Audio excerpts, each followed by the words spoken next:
1600 ஆங்கிலேயர்கள் கிழக்கிந்திய கம்பெனியை ஆரம்பித்தாங்க. இந்தியாவில் வணிகம் பண்ண அவங்க முகலாய பேரரசர் ஜஹாங்கீரை பார்க்க போனாங்க.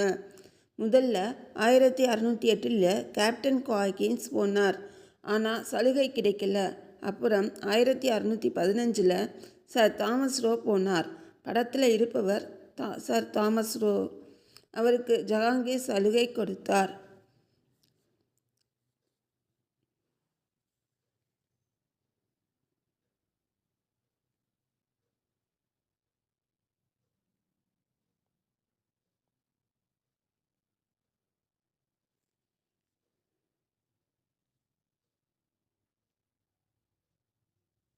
இந்த சலுகை மூலமாக தான் கம்பெனி இந்தியாவுக்கு கால் ஊன்றி பின்னாளில் அரசியல் தலையிட ஆரம்பிச்சிச்சு.